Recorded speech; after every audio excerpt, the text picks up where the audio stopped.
throttle up. Heavy rocket, go for deploy. Thanks to you and to everybody in the shuttle program. The crew is go for launch. Roger, nice to be in orbit. We have followed in their footsteps to get us where we are today.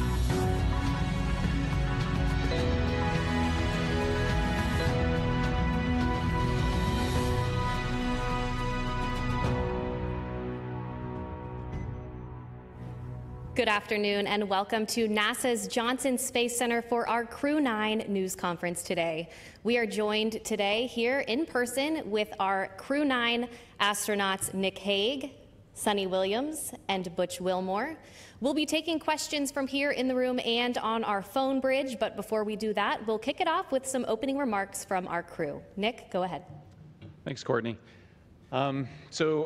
Wanted to kick off with words that would describe what the Crew 9 mission meant, and I think ultimately it's unique, like every spaceflight mission tends to be, and you don't know exactly how they're going to play out. But I think that the Crew 9 mission, when it comes to it, it highlights to me safety and the importance of the mission and the balance of those two.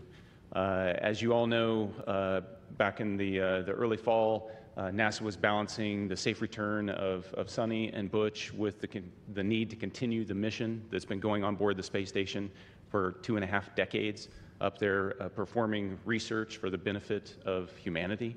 And so there was a decision made to send Alex and I up with a couple empty seats and integrate Butch and Suni into the crew of Crew 9. And then bring them back at the end of a long-duration spaceflight mission. And so we sit here today, minus Alex, who's recuperating in Russia right now, with friends and family, thankfully. And we sit here as a testament to the success of that mission. So I look forward to answering your questions. Suni? Yeah, sure. Just wanted to say thanks to Nick and Alex for coming up and getting us and bringing us home, and thanks to so many who prepared us for our mission. The commercial crew program with NASA and Boeing, as well as SpaceX, really got us ready to go. All of the trainers here at Johnson Space Center, the mission control teams all over the country, in Florida to California, so throughout the whole country, as well as what we're doing now. Our teams here are getting us ready to get, rehab and get ready to take on new challenges. So, feeling good since we've been back almost 2 weeks now. Actually went out and ran 3 miles yesterday, so I will give myself a little pat on the back. Our trainers are rocking it and getting us ready to get back to help out with the new astronauts as they're getting ready for their mission. So the biggest thing I want to say was thank you. Yeah, thank you, Suni. Let me start off with an analogy, a sports analogy. This very difficult job that we take part in, it's a team sport. It encompasses organizations throughout NASA, throughout the country, coming together, the Commercial Crew Program, headquarters, the International Space Station program, working together day in and day out behind the scenes, diligently to make all of this work together. And then you couple that with a nation that comes together and it cares about the human spaceflight program and prays for us and what's taking place. It goes beyond understanding, honestly. And then this organization also is incorporated into an international organization that reaches beyond our own borders and brings in the world like no other organization on or off the planet. And I can tell you, it's simply a privilege to take part in all of that. All right, thank you all for your opening remarks. We will go ahead and start taking questions now. If you're in the room, please raise your hand and we'll be sure to get a microphone over to you. If you're joining from our phone bridge, please press *1 when you're ready to enter the queue.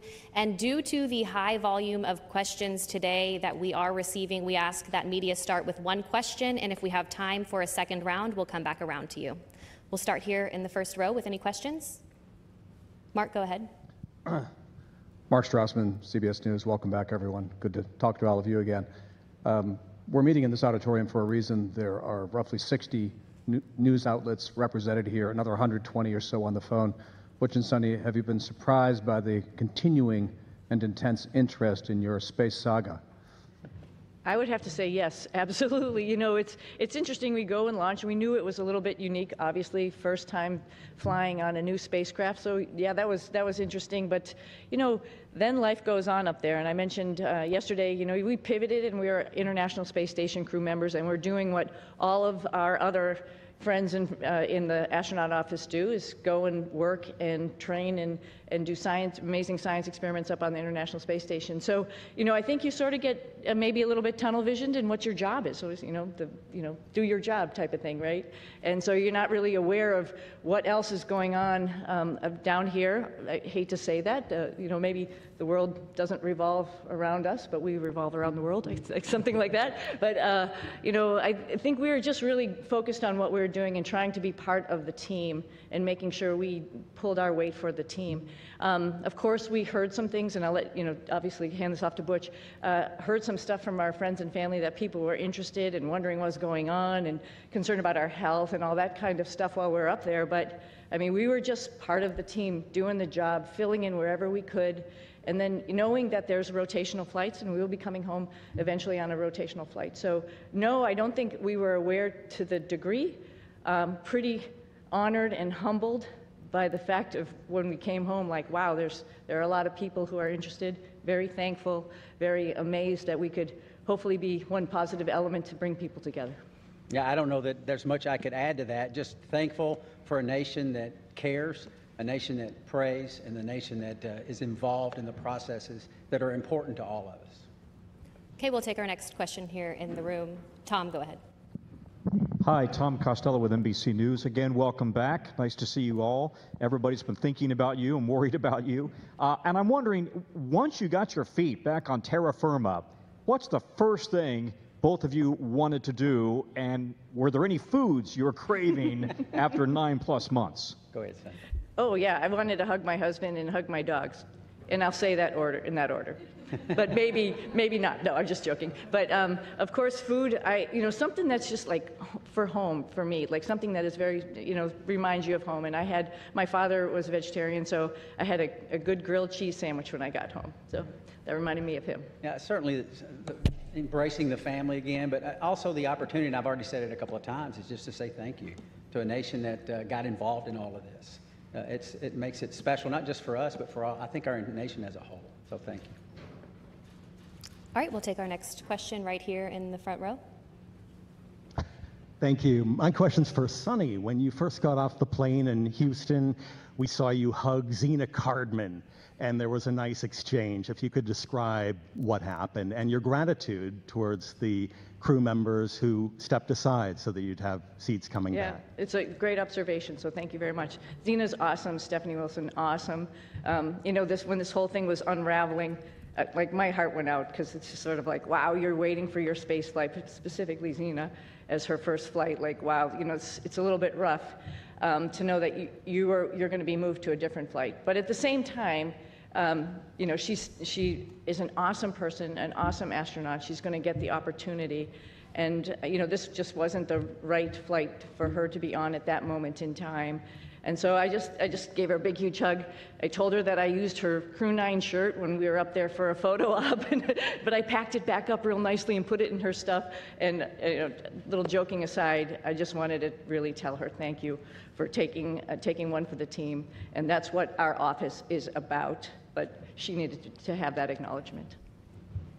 Okay, we'll take one more question here in the room, and then we'll head to our phone bridge. Hi, this question is for Sunita. I'm Jeff Saperstone, by the way, from NBC in Boston. A lot of people in your hometown, in Needham, they've been watching this Go Sox. bit by bit, every moment. Yeah, everybody at the elementary school, there was a big watch party for you when you came home. What's your message to them? They've been so anxiously awaiting for you to return. Oh, well, I'm back. First and foremost, we were always coming back, and I think people need to know that, and we're back to actually, you know, share our story with so many people, because, you know, it's like you all mentioned, it's slightly unique, and there's some lessons learned to it, and part of that is just resilience and being able to take a turn that was unexpected and make the best of it. And I think that is the biggest thing that I want to passed down particularly to kids who think that their life should be the straight arrow to what you want to do, and you're just going to get there. Well, sometimes it takes some turns, some rights and some lefts, and you just keep focused on your goal, and other doors might be open for you. So I think that's the biggest message. All right, we'll head to our phone bridge. Our first question there is from Marcia Dunn with the Associated Press. Welcome back, everybody. Butch, this question is for you. Where do you lay the blame for your Starliner test flight? Clearly, Starliner was not ready to fly when it did. Whom do you hold responsible for everything that happened? Thanks. That is a question that I cannot answer in a couple of comments, but I'll start with me. There were some issues, of course, that happened with Starliner. There were some issues, of course, that happened that prevented us from returning on Starliner. And I'll start with me. There were questions that I, as the commander of the spacecraft, that I should have asked, and I did not. At the time, I didn't know I needed to. And maybe you could call that hindsight, but I'll start and point the finger and I'll blame me. I could ask some questions, and the answers to those questions could have turned the tide. So blame, that's a term, I don't like that term, but certainly there's responsibility throughout all the programs, and certainly you can start with me. Responsibility with Boeing? Yes. Responsibility with NASA? Yes. All the way up and down the chain. We all are responsible. We all own this. And we are, in this business, trust. You cannot do this business without trust. You have to have ultimate trust. And for someone to step forward and these different organizations say, hey, I'm culpable for a part of that issue, that goes a long way to maintaining trust. So we're not going to look back and say this happened or that happened and that person's or that issue or that entity's to blame. We're going to look forward and say, what are we going to use our lessons learned from this whole process and make sure that we are successful in the future. This is a tough business. The analogy about it, it's always a curvy road. It's never straight in this business. And minimizing those curves and being systems and processes in effect to prevent some of these curves is what we have to do as we leave low Earth orbit and go beyond to the moon and beyond that. So we're going to look forward, and that's the focus. All right, our next question on the phone bridge is from Anthony with Spectrum News. Hello, welcome back, everyone. It's nice seeing everyone return healthy and safe.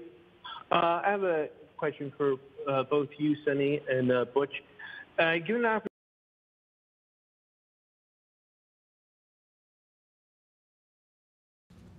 because we're going to rectify all the issues that we encountered. Yeah. We're going to fix them. We're going to make it work. Boeing's completely committed. NASA is completely committed. And with that, I get on in a heartbeat. Yeah, I would agree. The spacecraft is really capable. There were a couple things that need to be fixed, like Butch mentioned, and folks are actively working on that. But it is a great spacecraft, and it has a lot of capability that other spacecraft don't have. And to see that thing successful and to be part of that program is an honor. Yeah. Our next question is from Jackie with the Times of London. Yes, hello, and welcome back to Earth. I wondered about the stuck, stranded, marooned narrative, and to what extent were you aware of that narrative playing out around that down here, and has that been frustrating for you to have to address? Thank you. I'm sorry, that was a little garbled.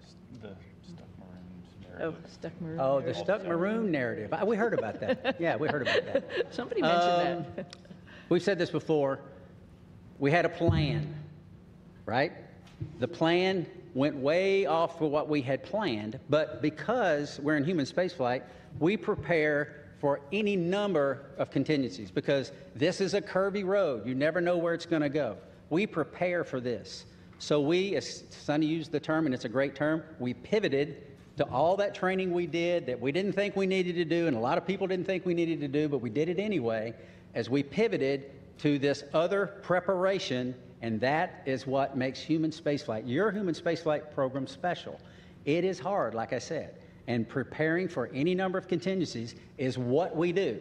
It happened to be me and Suni involved in this, but it could have been any one of the astronauts. There's 40 or so of us eligible for assignment. It would have been any one of us that would have been in the same situation, or could have been in the same situation, and would have done the exact same thing that we did, because they would have gone prepared just like we did. Yeah, and one addition to that, this is a lot bigger than, Butch and myself, like we've talked about already. This is the International Space Station program, and there's a lot of, wheels that are turning and wickets that we have to go through to get people up to the International Space Station to do all of the amazing science that we're doing up there. We recognize that, we know that, just like anybody else in the astronaut office, and we came, as Butch has mentioned before, prepared. And we are ready to do that pivot and be part of that bigger thing that's not just about us. Knowing that everybody on the ground, there's a huge team of people, like I quickly mentioned in my quick thank you, but there's a huge group of people who are looking at the whole program and understanding how and what was the best time and way to get us back home. We knew that, and we were ready to wait until that decision was made, and that was fine. And I'll also add that we're grateful for people that, I don't think they were looking just at us when they make recommendations. We can do this, we can do that. They're looking what's best for the human spaceflight program, for our nation's goals. They're not looking just about Suni and Butch. And we appreciate those entities that do that and reach out and say, hey, we can do this, we can do that, we can do that. And NASA says, hey, we got a plan, we came prepared, here's what our plan is. And we think this is the best plan because it doesn't disrupt the flow of how these missions lay out. So, and that's the one we went with. Yeah. All right, we'll take our next question here in the room. Andrea, go ahead. Thank you guys for being available today. So your mission became unusually political. Given your experience, do you think other astronauts are going to get nervous that they could be caught in the middle of a political fight? And is there a point where, this starts to jeopardize safety of a mission when you start looking at all these politics that come into play? Thank you. I think Nick's got some good insight on that. Good job.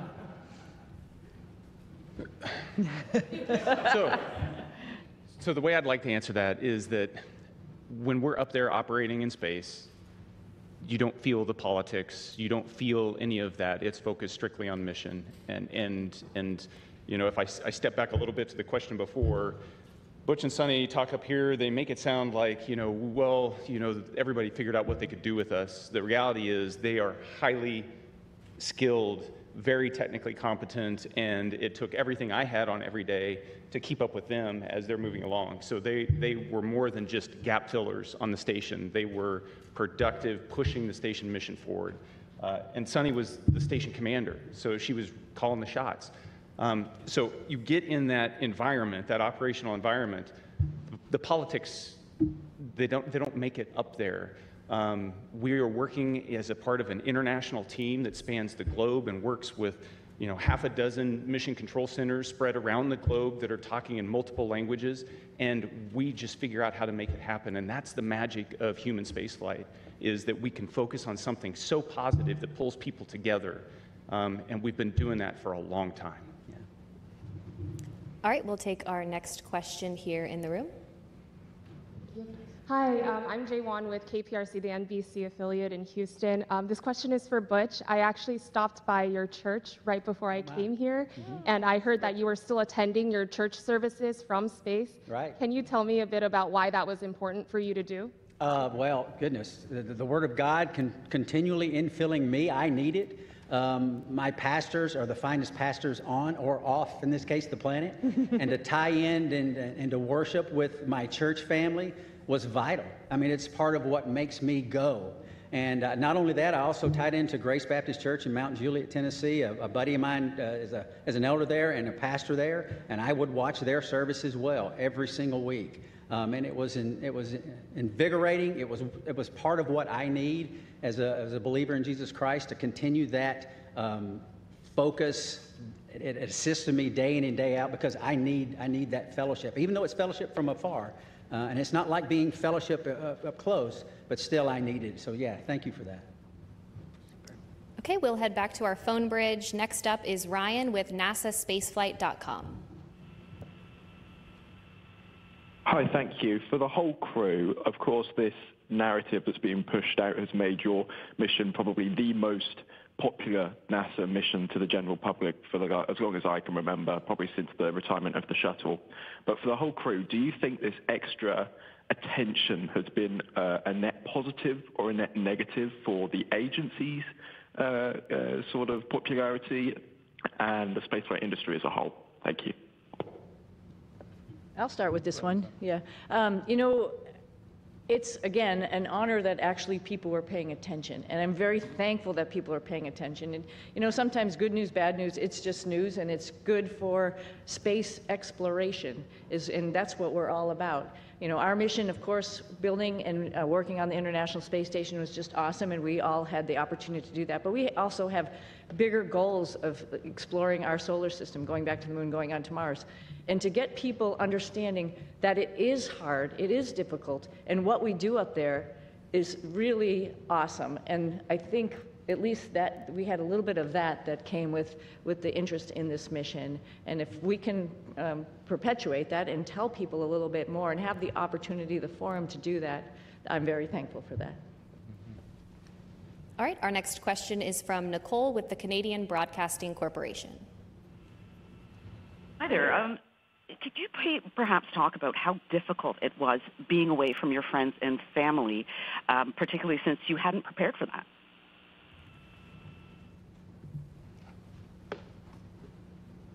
Difficult. Yes, I would say it was difficult. It wasn't in the preparation, but in my family, we talk about these possibilities. We discussed all of this. We never said we were going to be gone for 9 months, but it turned out that way. But the discussions we had, and it's not just discussions prior to the mission launch, this is the way we've trained our daughters from the time they were born, because I am, you know, their dad isn't a unique occupation, right? This is not the norm leaving the planet. And they understand that. And they, again, use that term, pivoted and got on board, understanding that this is part of what families and these type of businesses do. And it's not just in human spaceflight. This is military, armed forces, police forces, all across all different types of occupations that are involved in the possibility of extended stays away. And we're not unique in that. And so they understand that. They have friends that have parents in other areas where they've been involved in similar type situations, and all of that came together. And you know, the Lord's help, we persevered, and they persevered, and I can tell you, I am very proud of them. We'll take another question on our phone bridge and then head back into the room. Our next question is from Tom with Sky News London. Hello, thanks for taking my question. Congratulations on your extended mission and your safe return. Although the political situation around this did bring a lot of attention to space and to the International Space Station, some of the statements that were made during your stay up there caused embarrassment to NASA, forced them to make corrections to statements. Now that you're back, did the politics around your stay make a difficult situation worse? I'm not sure I understood. I didn't understand the question. I missed everything except for that last part. Yeah, you came in just, you were broken up just a little bit. Could you please try to repeat your question one more time? Yeah, I will. Yes. Can you hear me? I was asking whether, although the political wrangling around your extended stay in space brought a lot of attention to human spaceflight, it did. Some of the political statements raised caused embarrassment to NASA, forced to make denials about various things that were offered and not offered, and sometimes to your astronaut colleagues. Did the politics around your mission make a difficult situation worse? Yeah, thank you for the question. You know, I talked about how the politics kind of, they don't make it up there when we're trying to make operational decisions. So as the commander of Crew 9, responsible for the safety of this crew and getting them back safely, I can tell you that the entire time up there, I launched with that singular objective of showing up to the station and having to integrate Butch and Suni into a crew with Alex and myself. And then we were planning, from day one to return toward the end of February. That all predicated on the fact that we would have a replacement crew show up and we'd have adequate handover with that crew before we left. That's important to maintain the mission of the International Space Station, to continue pushing research and exploration. And that was never in question the entire time. There were a lot of options that were discussed, and the ground team and the team on the ground, we've alluded to it a couple times already, is gigantic. And everybody was working with singular focus on how do we end the Crew 9 mission at the right time and maintain the safety and the success of the space station mission. Launching in September, given all the unique dynamics surrounding this mission, and coming back originally targeting the end of February and hitting the middle of March, that's pretty much on target if you look at the track record of human spaceflight. It's dynamic, it's challenging, the weather doesn't always cooperate, but we figure out how to make it work. All right, we will take our next question here in the room. Box 26 here in Houston. Welcome back to H-Town. Suni and Butch, both of you all have a long history of being active and athletes, but with that being said, obviously you all spent nearly 9 months in space. What does that recuperation and recovery process look like getting acclimated back here to Earth? I'll start. I can tell you we have a group of individuals, astronaut strength conditioning and rehabilitation specialists, and we are directly integrated with them day in and day out. They send us protocols to work out, and I can tell you, I'm not as young as I used to be, but I was stronger on space station doing more weight and more reps on exercises than I have in my entire life, because this group of professionals work to get us stronger and stronger and stronger. We're trying to minimize muscle atrophy, minimize our bone loss. So if we go to other planets, the moon and other planets, in the foreseeable future, that we will be able to function when we get there. It's a whole science built around this team of individuals that are working to help us better understand human physiology and what zero gravity does to it and how we can mitigate the effects of the bone loss and the muscle atrophy. So day in and day out, I worked out every single day. We went into quarantine on the 22nd of April. And starting on the 22nd of April, I never missed a single day of workout, because your body can recuperate in zero gravity. It doesn't have the normal stresses of gravity on it all the time. So you work out real hard, you hurt for an hour, and it finally fades away and you're ready to go the next day. So I applaud those individuals. They are making huge gains in the preparation to go beyond low Earth orbit, and it's science that is taking place day in and day out and has for years, and we're still learning and we're still progressing. Yeah, at like day 265 on the ARED, because it counts all your days that you go into a workout, I was thinking, I wish the hay was in the barn. But every single day, just like Butch is saying, you got to get on the machine and work out. And it actually is a really great stress relief to be able to have that time up there and run or bike or lift weights. It's really great. And the folks that Butch is talking about, is, along with the nutritionists, really are looking out for us and making sure that when we get back here to planet Earth with gravity, we'll be able to function. So yeah, it's an adjustment when we get back, and they're here right with us from day one when we landed, ready to evaluate us and see how we're doing, and then work on a protocol to get us back. And like I said, I sneakily went for a run yesterday, but that's all as a result of their hard work. Yeah, I mean, who would even imagine that you come back from 10 months in space, roughly 10 months, and within a week you run 2 miles at an 8-minute pace? I mean, that's not even conceivable that the body could handle that. But these folks get us ready to where those type of things happen. Okay, we'll take our next question here in the room. Yes, hello. I'm just wondering, there are a lot of people that depend on jobs here in the aerospace industry in the Houston area, 23,000 total. Wow. In the past, when there have been issues with NASA spacecrafts, there have been delays, and now we have another issue with the Boeing Starliner. Is there any concern that your issues with Boeing may delay future projects, future missions? And what would you say to one of your fellow astronauts before they go up on another test flight? Well, That's a great question. Yeah, it's a great question. And you know, I think we all have alluded to it. There's lessons learned. And that's like a piece of hope, right? We're not just sitting here doing the same thing over and over again. And we're learning from every mistake potentially, or maybe a decision that we've made and how we could make that better and do better the next time. When we go to the moon, we won't have an International Space Station to maybe take a stop at. We really have to get it right. And because of our mission, I think that highlighted some areas where maybe we need to work on and get it right for our fellow astronauts. I think they're encouraged by that, right? You learn and you move on and you get better. And I think that's part of the learning process. It's part of the exploration process.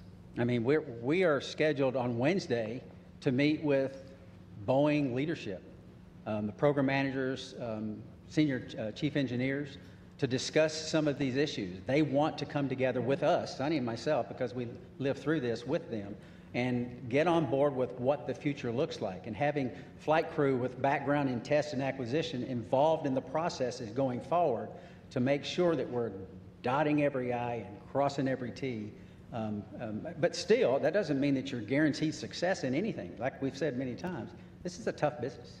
And we're learning all the time to go further and further and further. We'll take another question here in the room. I'm Chang from New York Times. This is for all of you guys. I was wondering if you could sort of talk about your personal future. Sorry. There's been a lot of talk about this uncertainty about the future of the human spaceflight program, suggestions that ISS should be deorbited in a few years, there should be a pivot from the moon to Mars. How do astronauts feel about these potential changes? And, you know, 3 years is a lot longer than 8 months. So we've each been able to do multiple missions to the space station. And I'll let Butch and Sunny add on to this, but one of the things that I noticed was a dramatic increase in the complexity and just the weightiness of the experiments that we were conducting this time around on the station since 6 years ago when I was last there. And it just gives you this sense that we are in the golden age of the space station right now in terms of the return on investment and what we're able to do there. And it's not just focused on return to, you know, benefit the Earth. It's also focused on enabling all those things that we're going to need as we go to the moon and on to Mars. And so I am really optimistic when I think about the future of human spaceflight.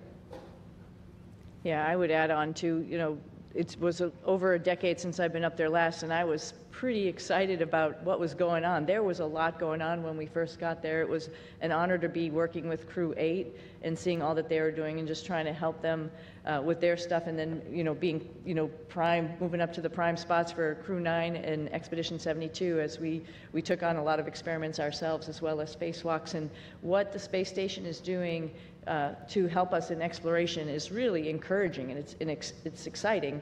And I'm a little envious of the future astronauts. You know, the guys who are coming behind us, they're going to have so many wonderful opportunities to do the same as us, add to that exploration, add to trying to find the answers to the next questions. It's going to be an exciting future. So I'm not worried about aerospace industry. I think there's a lot going on, and it's a great time to be in it. We'll take our next question right here. Hi, Ed Lavandera with CNN. Thanks for taking the time today. When you re-entered the Earth's atmosphere and came back to gravity, can you talk specifically about any kind of weird, either sensations or experiences that you've had dealing with that over the last couple of weeks? And more importantly, did you know that you guys had been greeted by dolphins when you splashed out? I can tell you that returning from space to Earth through the atmosphere inside of a 3,000 degree fireball of plasma is weird, regardless of how you look at it. Doesn't matter what type. Yeah, it doesn't matter what type. It's thrilling. It's amazing. I remember thinking about the structure of the capsule and the stresses that it was taking, that was ongoing as the drogues came out, and the whole capsule starts shaking and twisting, and thinking about the stresses taking place, and going, "Wow, hope those cables hold." And then the parachutes open up, and then you're like, I've said it many times, there's not a better feeling returning from space that the parachutes open and work.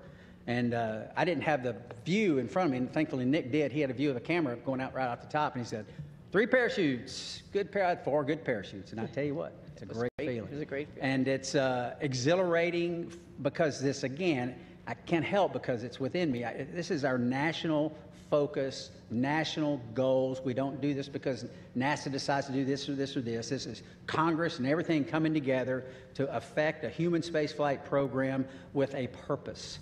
And part of that purpose includes bringing those astronauts back to Earth. And it's a thrilling ride like no other that you could imagine. And satisfying. Yeah, yeah. And I had requested dolphins as kind of a joke. Yeah. Somehow they pulled it off.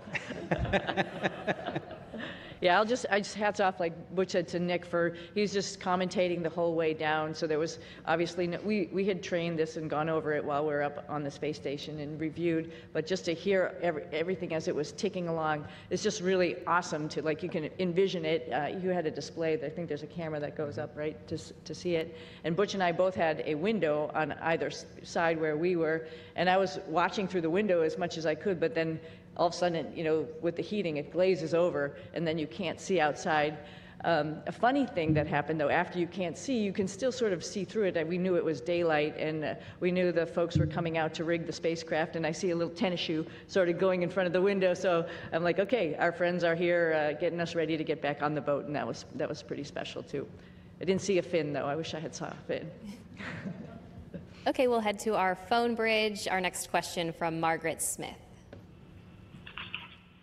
Hi, everyone. This is Margaret Smith from Worcester, Massachusetts, the home of Robert Goddard. Started it all. Thanks for taking the time today. And my question to both of you is, for those who maybe are not especially familiar or who may sort of question the need for the space station, can you all make the case for why that work is important? Why the station work is important? Why the space station is important? Oh, the space station is amazing, right? So just sort of like we've talked about a little bit earlier in this conversation, so we're doing a bunch of stuff like Butch alluded to, physiology, understanding what happens to humans as they're in space for a longer period of time.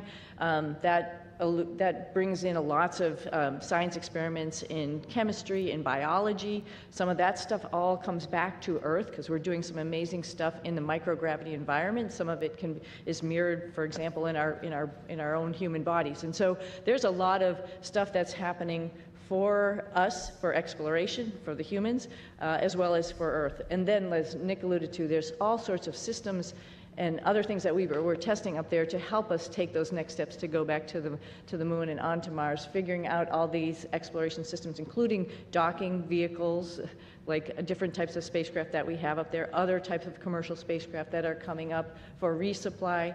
That's all a huge program to get us to understand how we're going to take the next steps in exploration. I can't help also but talk about STEM.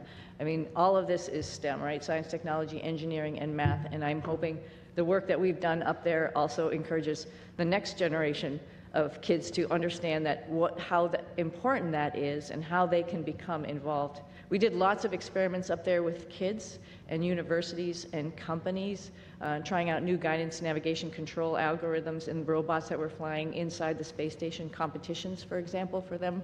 And that's pretty awesome that you can really touch and talk to kids on the ground as you're doing experiments up there, and they have their finger on the pulse of science experiments, and they can understand that and think to themselves, I could be part of this one day.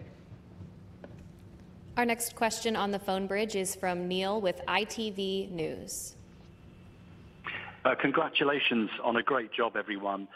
Suni, can I ask how your body is recovering to life with gravity after 9 months? And Butch, what's your message to others from your experience, the delays that you guys faced, and any lessons in patience for the rest of us down here? Oh, I think I'm doing okay.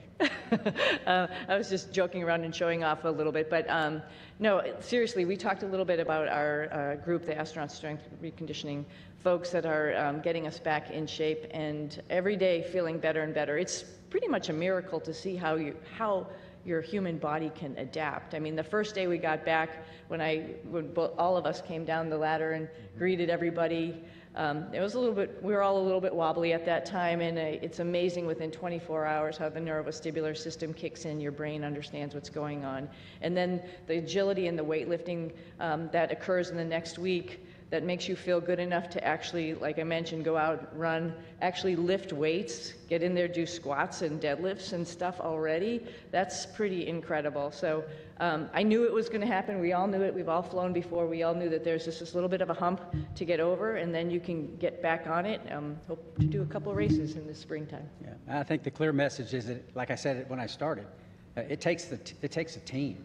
It takes a team of motivated and passionate individuals. We don't have a human spaceflight program. You don't have folks sitting up here in a blue suit without the massive team that's making it all happen. We get to ride the pointy end of the rocket. It is wonderful. We get to go to the space station. We're the arms and the eyes for PIs here on Earth. They're the ones that are doing the hard work. We're just setting up and doing and switching and changing.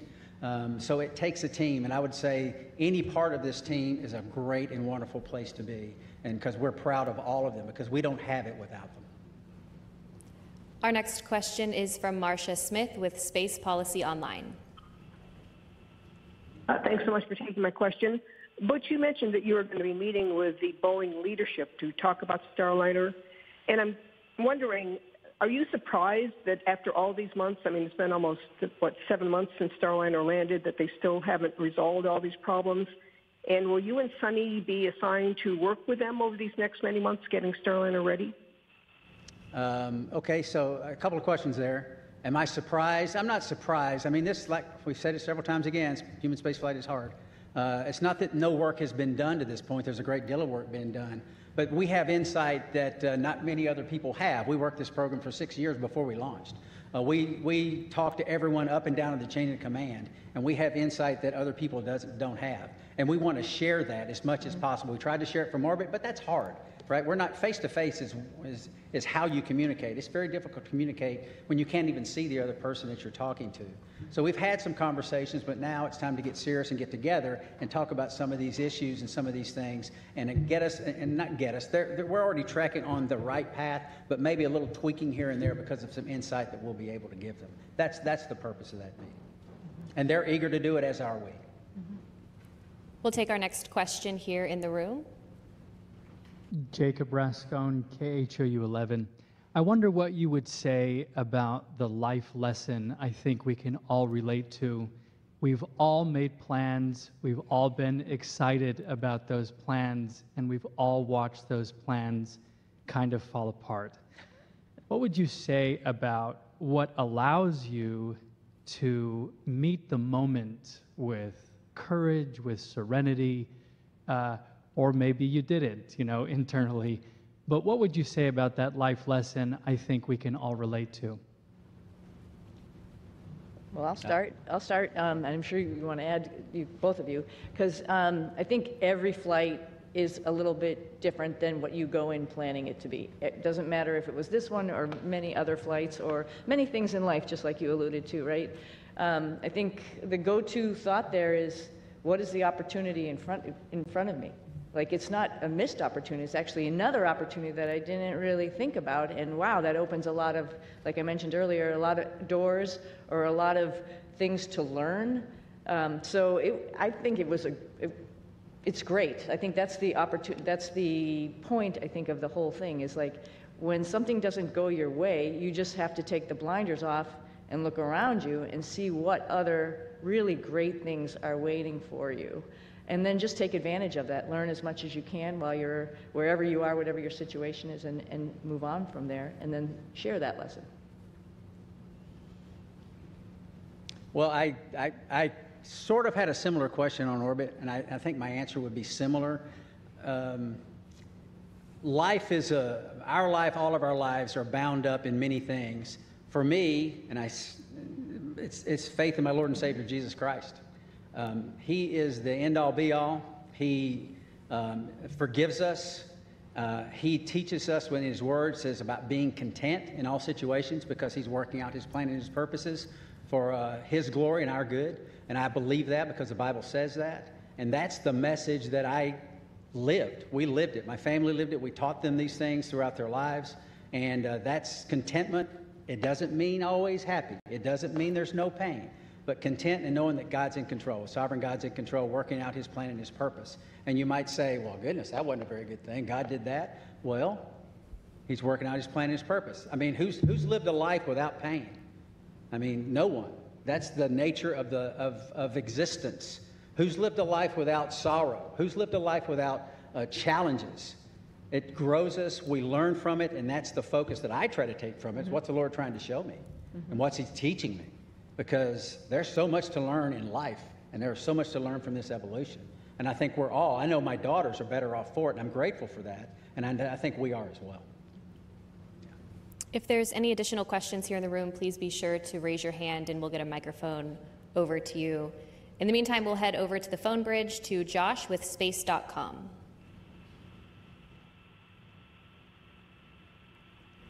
Hi, Josh Dinner. Thank you all so much for doing this.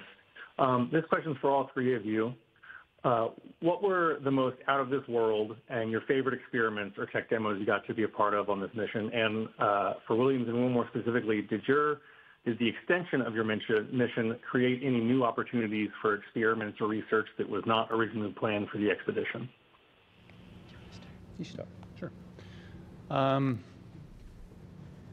So while I was up there, we performed about 150 different experiments. Of those, the ones that you know the most about are the ones where you end up being one of the guinea pigs in the experiment. So there's about a dozen different experiments where we were doing things to me and seeing how my body adapted. Whether that was a vascular aging experiment where we're measuring how stiff my arteries get because life in space tends to manifest itself as accelerated aging, and so we can better understand how the human body responds to that and hopefully provide some treatments on the ground to help with problems that as you get older you encounter. How our immune system works, did a whole study on the immune system and how my body was responding. Life on orbit tends to suppress the immune system, and why does that happen? We're trying to understand that so that we can help design better treatments on the ground, but also understand how we can support crews that go deeper into space on longer missions.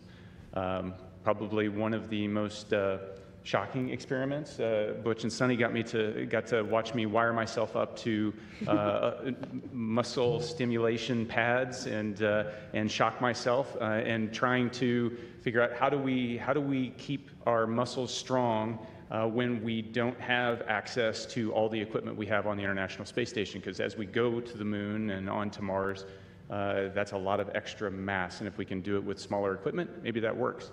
The side benefit of that is anybody that's been bedridden on the ground, that's also a treatment for how you can support somebody that's been kind of tied to a bed for a long period of time and help keep them healthy. So there's a benefit directly to the ground. And that's 3 of them. They're all interesting. And I'm one of many subjects, and it takes years to get enough subjects to go through the space station to be able to generate enough data to draw some conclusions. And so that's why research up there takes a long time. But the value is clear. Just very briefly, there's some medications on Earth that work well with a certain age group, but the same medication doesn't work so well with another. So it's a capillary flow experiment to try to understand how that medication is flowing through our bodies, and maybe there's something we can figure out as to why those things are. And we're trying to figure that out. And that's very beneficial, obviously, to mankind, and may benefit some of our families one day. And I just want to highlight some other science that's going on up there, because we have just an amazing person, John Pettit, who's up on the space station getting ready to come home. And every day he's up to something and just trying to highlight what microgravity does and how it is, as well as amazing photography, which I'm sure a lot of you have probably seen out there. And the fact that he can take a picture of a red sprite or a blue jet and have a picture from the space station looking down on a lightning cloud is just incredible, and it enlightens all of us into what is actually going on in the universe. And that's just simply because he's curious. And that is something that's actually, like I said, we're sharing and we're showing off to everybody, like, wow, we think we know what's going on, but we really don't. And if you just open your eyes and make some observations, like Don does every morning at 4 a.m., we'd learn a whole lot. Yeah, Don's, it's a great place. Don's taking potatoes he's growing and the nitrogen produced in the roots of the potatoes to nourish the peanuts that he's growing. I mean, it's pretty special. He's a special guy. He's awesome. Our next question on our phone bridge is from Robert Perlman. Hi, for Butch and Sunny, you're now the first astronauts to fly on both Starliner and Dragon, admittedly one on the way up and one on the way down. Was there anything about either spacecraft that you found you liked more about the other that stood out as a feature, especially in terms of crew amenities?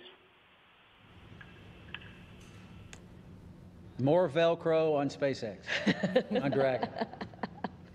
That's a crew amenity. That's a crew amenity, which would We've be talked nice. about Yeah, that. yeah, That's why I said it. Yeah. You know, they're both unique and they both have their purpose and made to do the same thing, but I think what's really cool is, you know, give a problem to do for two different people and see how they solve it.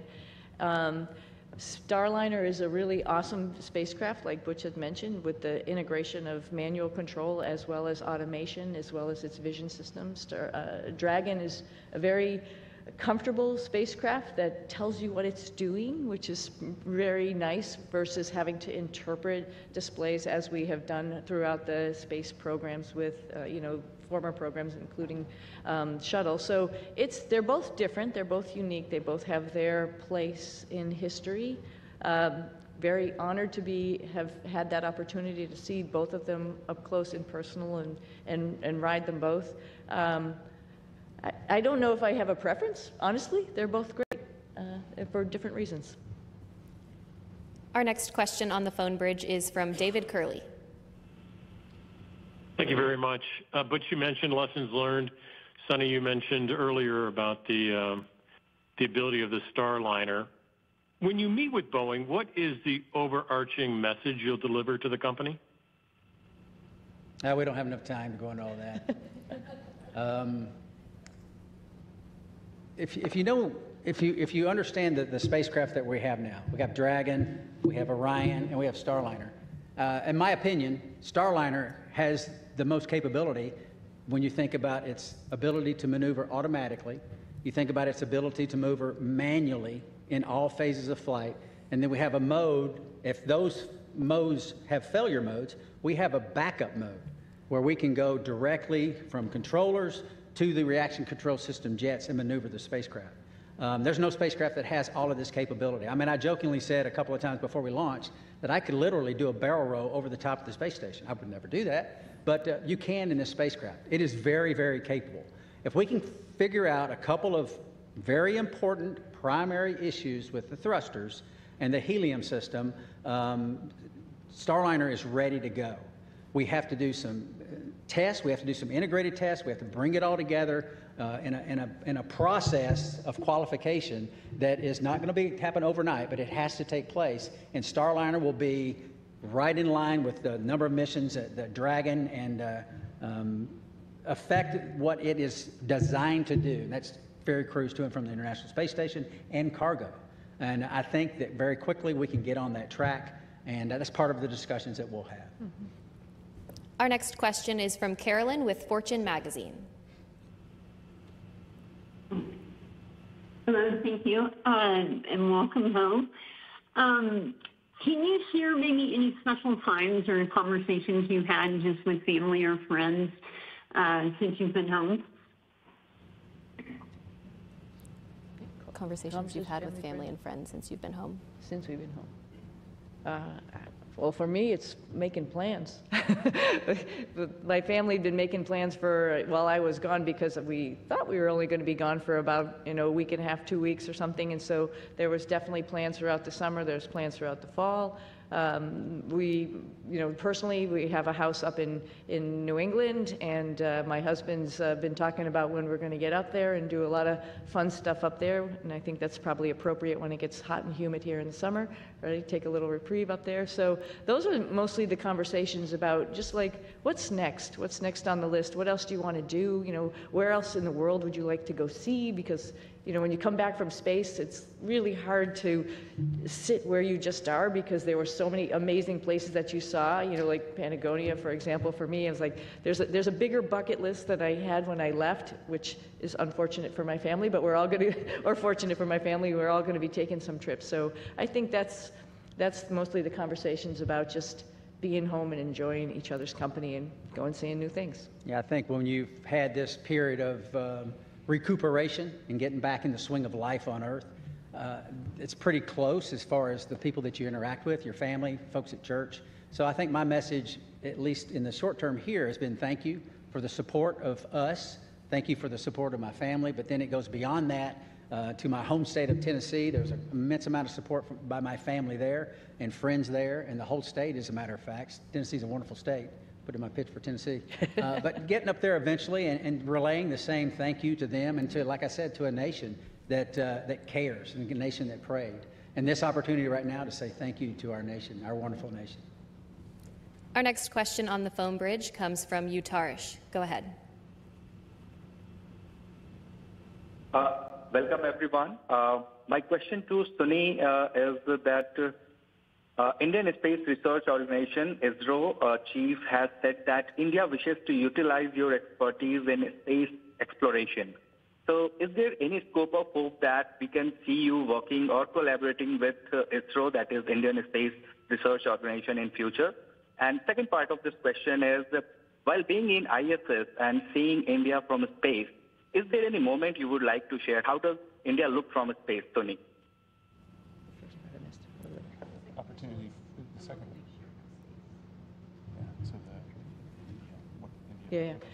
Let me address the second question real quickly. India is amazing. Every time we went over the Himalayas, and I'll tell you, Butch got some incredible pictures of the Himalayas, just amazing. And you can see, like I've described it before, just like this ripple that happened, obviously when the plates collided, and then as it flows down into India, it's many, many colors.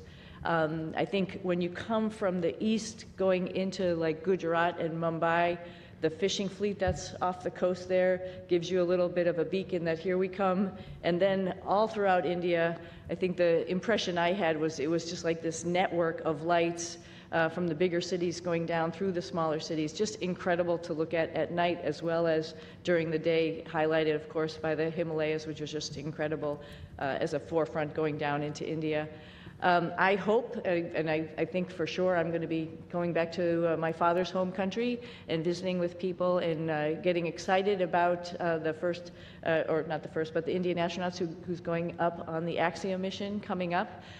Pretty awesome. They'll have a hometown hero there of their own that will be able to talk about how wonderful the International Space Station is from his perspective. But I hope I can meet up at some point in time and we can share our experiences with as many people in India as possible, because it's a great country, another wonderful democracy that's trying to put its foot in the space countries, and we'd love to be part of that and help them along. Do you plan to take your crew members on that trip with you? Absolutely. You might stick out a little bit, but that's okay. We'll get you all primed with some spicy food. We'll be good. Okay, we have time for one final question on the phone bridge from Jim Siegel. Everybody, Jim Siegel here from Florida Media Now. Thank you for taking my question.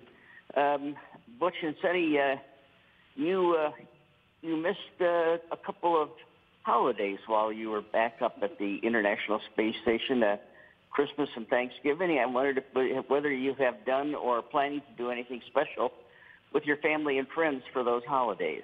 Thank you. I don't think we missed them. Right. I think we celebrated every single one. We actually had a reindeer that we built and rode like a bull. I don't know if you saw those pictures, but we celebrated in style, trust me. Oh yeah, and Nick was great because he came up anticipating that we were all going to obviously be there for those holidays, so he was like Santa Claus, had his little bag of goodies for all of us, and it was pretty awesome to have the holidays up there. It's pretty unique, and not many of us get to do that, so it was a lot of fun. But this holiday season will be special, for sure. Absolutely. Yeah. All right, that's all the time we have for today. Thank you for joining in on our news conference today, and thank you for your continued interest in NASA's SpaceX Crew 9 mission. We'll see you next time.